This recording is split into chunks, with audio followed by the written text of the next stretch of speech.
of the Republic of Ghana. So help me God. Eti ehana empenifo be se dunsia empenifo apa wonom se board members edema atoye atv mantam lands commission a wonom apa an ye wa hwa eya odiem wo no na wasom dia kantam dia dise eno wonsem bi na wote na dwumadie no ase wabra na mantam soafo onbonyamfo Wilbert Petty Brentum na ode akwa abamasem etudwa wo nensemu edetudwa se ene dwumadi a wonom edi se wonom power lands commission hontoma na fe wonom ede empanifo be se dunsia a wonom base board members no akere no enye ade a efri won trim na wode ye nemum ade a oman Ghana amamra afi apem ahenkono aduokunum yenu 1992 constitution ana ema ho kwan se wonom eni se adwuma yi okasa ya na wode adesede pa ede mampanifo a wonom apa wom se board members yi se ba wonom ba isua ho nimdi a wonom won sase ene ho nsem wonom fanya adwuma afeso wonom tu ho emfa nsuo mo ma adwuma no enkoso na afeso wonom ma perpere ye entumi enkoso na adwuma den so no wonom emfa wo ho nsemu a onmonyamfo Wilbert Petty Brentum e kire nsemu sei. The inauguration of the Regional Lands Commission today is in fulfillment of the 1992 Constitution, which enjoined each administrative region of the country to have a Regional Lands Commission whose functions have been clearly spelled out in Article 258 of the same Constitution. Honorable Minister, it is important to state that the Western North Region Coordinating Council, under my leadership, took steps to ensure that the Article 261 of the Constitution, which spells out the membership of the Regional Lands Commission, is fully complied with. Let me also take this opportunity to congratulate and remind the nominees of the Regional Lands Commission that they have been carefully nominated or selected by their respective assemblies and institutions due to their vast experience in land administration. And I'm hopeful that they will demonstrate commitment, professionalism, fairness, and hard work in the discharge of the Commission's functions established under Article 258 of the Constitution. Ani auti ye atoye atv mantam so afon monyamfo Wilbert Petty Brentum ana wode nsama woro etesa atudwa kire mo se nei wono abayi ni won boden se adwumaden empanifo se ya na ete basam enti wono emo adwumaden ye pa emfa mbo asa de be ya mantam yi betimi akọ enkan na woni nkase achi ana osoafo ohwensase ene enema wodo obo ade nyankopon de adom yen ayo monyamfo Emmanuel Amakofi Boa woni nkasa yemu edetudwa se atoya TV mantam no ye mantam otwedi aponyankopon wani abro ene akade awodo se eba ne koku a yewo bi eba ne se enua yewo bi ensase yewo bi agudie fama agudie nso yewo bi na ade ba ko ha adwene se ekamia koye se ensase wonta wanta wane ne keka ho atweniti wom yaye bi a ama nempo se ekoba se obi sika ba ne botom na opese obeboa mantam ye ne friend se investors na ya na wonom bohu kakra usuro enti wakasa dia tompanifo yanim se ndey wonom abai no wonhwe na ensase wonta wantawa ene ohaw bi awom no wonom tu ase. Chairman, the Western North region is endowed with vast natural resources, making it a key investment destination. Prospective investors, particularly in cocoa, timber, mining, and agriculture, continue to seek land in the Western North region. However, this has also led to a rise in land disputes across several communities, with many cases pending in courts throughout the region. Multiple claims to land by schools, families, and individuals often create confusion. Potential investors, jeopardizing economic prospects. Unauthorized land sales and boundary conflicts further complicate these matters, discouraging long-term investment in the region. And these and other many things underscore how important land administration in this region must be. Our chairman, unchecked land sales by various claimants, often also disregarding unauthorized planning, have led to haphazard development and poor land utilization. Aha, enti eno ho ensensem ebi eno no bonyamfo akasa ede atudwa akere ensema wodo etise mu ede akere yen na ne a woti yei ayo soafo a ono ena hwensase ene niam wodo a obade nyankopon no akasa firi nipem na fe ode adom yen ewo atoye wekura de oman Ghana nyinem eye onumonyamfo Emmanuel Amakofi Boa nene ena wote yese wodwumadie yase no ode ensama wodo atu edwa na empanimfo aka to se se edigya wana ye de aso ne senti ensamtwafo bo modern se wonom ene empanimfo ndey wonom apa wo se omo emra se board members yi titina ni awoda no ayo reference George Kwabena Richardson wonom ne bon kombo ebisa se ewure mpanimfo de dwumadie ahye wonsa na dwumadie ensembe na woka fa ho no hye bo se wonom aba no obebo adwumaden pa. This occasion, I see it as a privilege, but not a right, for His Excellency. He selected us to come and join the Lands Commission. I'm here to compliment whatever you are doing and make sure we come out as a team and get the ambitions of His Excellency, the President, done it well. I could remember an insurance company called Prudent Insurance. If it must be done well. Those of us here that will be selected, it is a privilege given to us to come and execute the vision of His Excellency John Dramani Mahama. As the regional, the sector minister already said, I watched him on television when emotionally he wept, trying to express the way our forests, our rivers, our crops has been destroyed in the name of illegal mining and illegal mining. We don't know which is which. So we are here to complement, and let me assure the Commission, we are here to assist you to navigate us to where the sector minister is expecting us to be. Enti eno wansama no wagina empanifo ya nam ade atodwa akire mu se wondwumade bia wo se wodi na wode eboa ma ene nsasesem ene ne yakeka watoye atifi mantam imu no ene ma begina ye ne de wono beye titira ni ade mabaso nkoyi a wono mate eyowura George Kwabena Richardson nene ana wote se wajebre akire ensama wodo mu sa ede akire ya de hye wasugusu ya wutie liberty adokunu bienu na chiripo enso kasa fidie so se unya nko Facebook wa bomodin se obako Facebook na kwa wodi ya ne se bo my Liberty FM my ne ye MY now the Liberty FM enso account bomodin bia se obe like na wa share wadwenkyere fa kase wonu fa guo ma ebrepam jebaje bre na yakenkan nyina ha enso edi amount yentwa kase ne so yetwa kase ne so a na yeda so aginam awa atoye atifi mantam yi amu na wo atoye atifi mantam no panipa kane no na ono na odi djuma se assembly member edma adehia wonom ewo hwenampoli electoral area ewo bibiani anwea so bekwai mansinum yonmonyamfo Adam Smith na yewrei na ndei wa mpanimfo apaw no se wode wani kirem ewo bibiani anwea so bekwai mansinum a ono na adwumakwa wonom hwese mbabu na wo mayimu no benya adwuma ye aye youth employment agency no wono ene pani a wokoda no se pani kwankyerefo ewo bibiani anwea so bekwai na wabra ye wrei enra dai wode nani akirem wo officer o hye adwuma se ana wode atu edwa wabra one nsantwerefo ebo nkombo na wode tu dwa kyem se wabie apono ato se mabunu dodo no anu a wonom wo mansi mu a wonom owo krata anase be o qualify se wotumi enya adwuma eye no wonom mbra na fi o mepa adwuma ne binye eno ana wode atu dwa se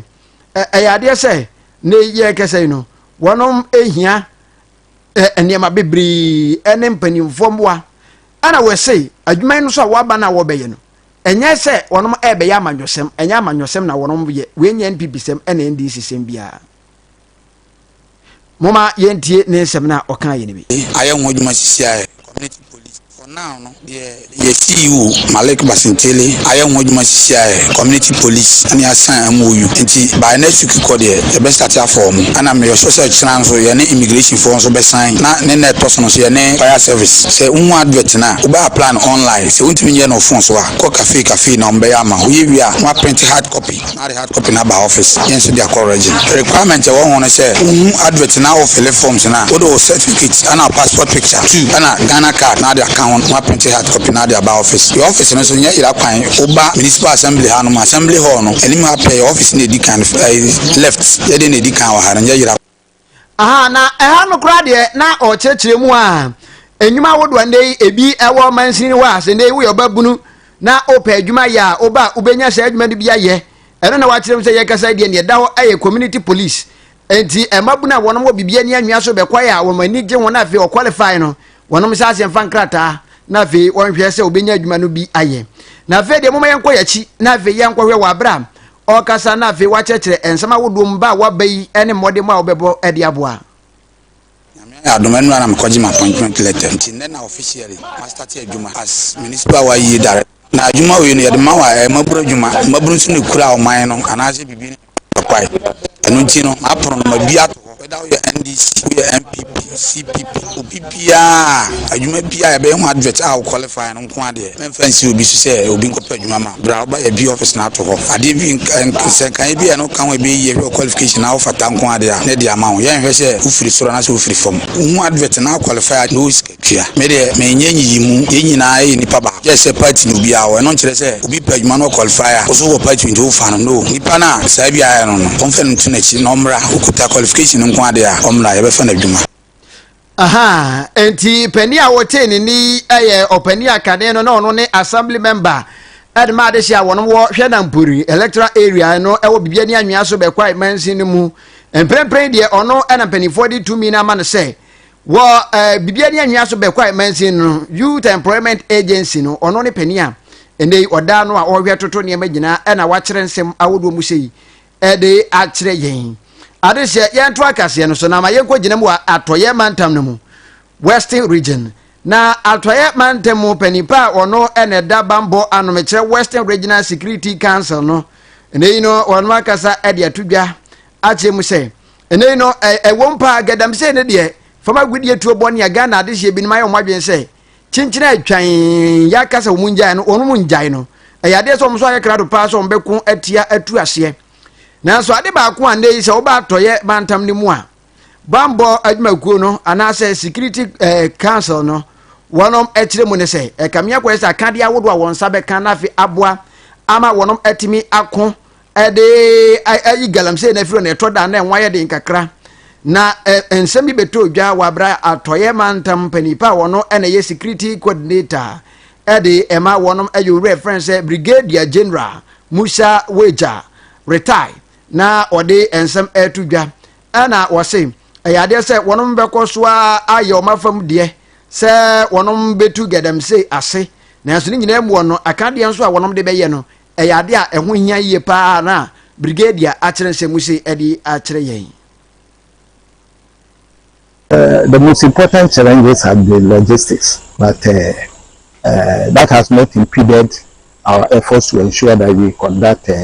our operation. And the type of devastation that has been done along the banks of the river certain times also impede our speed of action, our movement and activities. But all the same,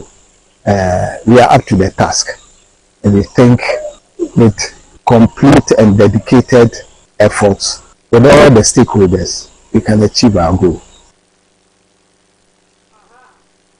Ano wa sema bi eno no panipa ye ne no ebo nkomba wa kire nsem mu se ewom sa akade ne ni wode na so wono bekoso abo adwuma e de aboa se de be ya ne gadam se etuo no wono betimi atu ase e de afiri ho ene ayeti yeyi aya atoye mantam no mu pani a wono ene regional security coordinator brigadier general Musa Weja retire ena wa kire ensem mu sei e de a kire yen Ghana de se eguso e kai mo se aha ye liberty adokunum yenu na chiripo enson kasa fidie so ena waso egusi a wutie anwumra no nan kase samufo adawroma waje bre na fe waso no sokorogen e de amaye no eno ene egusu a ye kenkan ne kama pa e de ema wo ko Facebook wa odi ane se bo my liberty fm my no my my liberty fm obone sa bo modern se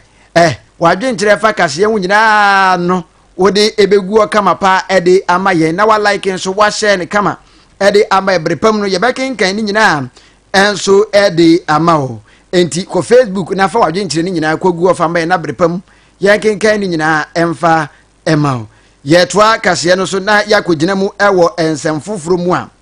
na ye kɔ na yakogina mu na ensem mu ebeto dwa se ye kase mpanifo kirem se asentiade eyade se wonom atiso and we kura de esan se economy no kono nti wono mo hye se memenda ebe no wono ete ahyentuade so se de be ye beboa ama akone ebadie ene ehonsansam no atunya gina ne nan so ewo omayi mu na amanebo a eba no se National Union of Tricycle Operators a wonom ewo Ghana ha ene wonom akasa ede atudwa achirim se ene obi bia no ade tricycle sa abobo ya se pragya wode ebe ye adwuma no ayade se wonom ede ebo foforo kura eba sa ebo no ehya hye adwada edie nimu ya eba yi se de be ya ebetimi aboa ma ye kasai no ende ma atibi akoyi na ene ye kasai no se wohwe se de ndema ekwa enam so mansamtwerefo ene panipa ono ene kasa ede ma ekuo yi owura ye friend se Emmanuel kwaw aku wonem ene no ebo nkomo ema woje bre etire mu se ene wohwe ensese ya asoya wonom ehwe akwantempon so wonom de aba no a se ewo se wonom ete ahyentiade so o mu chiche mu dunum no sa pepepe ena wonom ehwe de mu se obeye ede aboa na maye ntie wa bra wone ensamtwerefo ebo nkomo no before ubeje mu no ya mesre ne say all the regional executives all the regional executives for National Union of Tricycle Operators national executive no ye gira hello yes ye representing your members and agradaa no abibi ba abonten na I was say make sure say serve the interest of womo a ye gina omo anan no na uhia fair across all the transport unions in Ghana no uhia first tricycle operators edge no the lowest ubedi mo dance here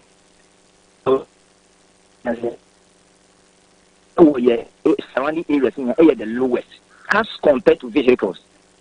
and he said uhia lowest age na 50% reduction na ye beti free mo and one hwe ya pragage man be den eleba for and at into manage money view enti na ye hwe say okay abind the directive aba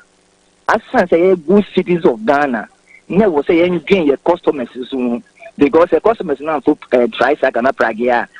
ye into me enye juma but asan say omo wo nti na yesu ye wo ho and wo say yen seven purpose and nti no reduction ipa ye mu say en civilian because petrol super no mutie tricycle ni bo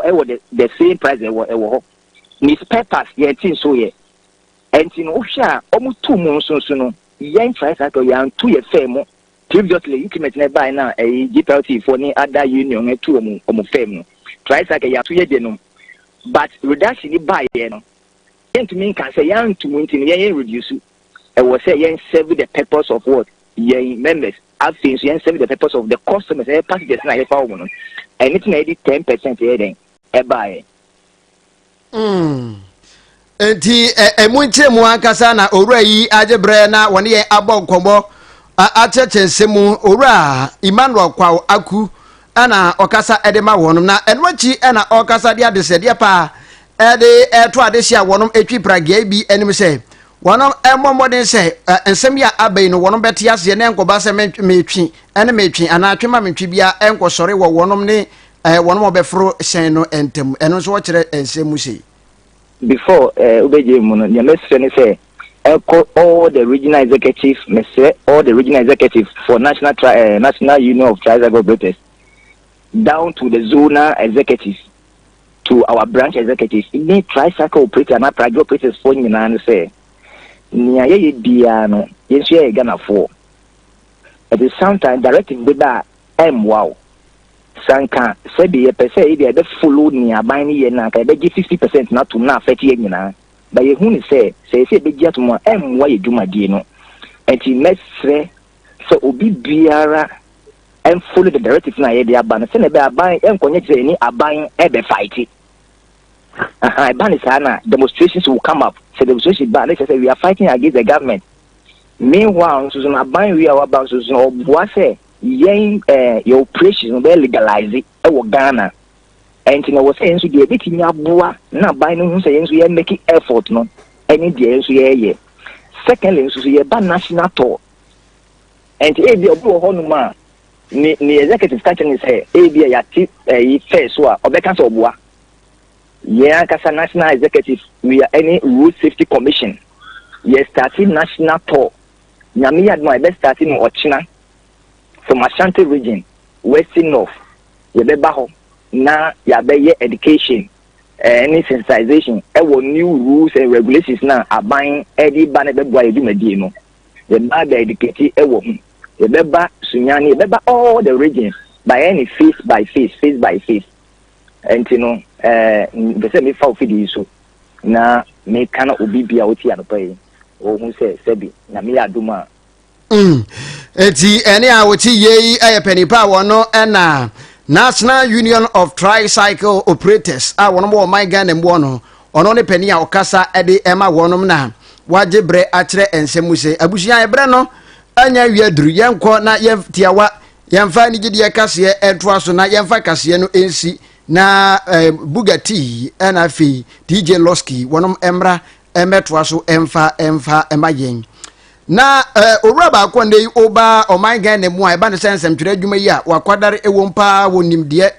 na eba ne se ye ntwere oyi kire play so a oya ade pa your reference George Kyei na wakaza ede atudua kire mu se ono no owura Kyei no onye obi a se yese ye bo abaso na nsamtwere ni ane modembo eso ani ene ekeka ho na enya ade so okiri ena enya ade se ope kamia kwa yese nansai mu no se yebo odi mpo se yebebo abaso a na adwuma kuokura yebo abaso na o mafa kuntuna ase ba na o mabaji siga firi ho aye wagadere ade na nya wode kura na o mode amawo ana wo kire se ono se obema na award ana obe nominate no se obema na award se ensentwere ni a obo na omoden na ni se obeji ni siga jai no no nya ade se obetua bibia na o kire mu se sa ade no eya kaga na fo hododo una wo se obebo mabaso na abaso body enso a wode be ma me no so no age se wogi misika ansa na wa ma ho akwanya na ye sikatua no so de awura ba bia no a yewra yi akasa ede ne haw awodo a kire nsemu sei ede atu edwa eno wonsem ene yegina na ye de kase bo nyina asi ensama awodo a de betu dwa ebi ene se oko atoye mantemu a empanifo kasa se wonom bo modern bia se wo betu gedam se asene kam yakwese duru ba bia akade awodo a wono de beka ho no na enwaye den kakra enwansam ote no kase eboyi mu atoye active mantem ye kasa empanifo apau last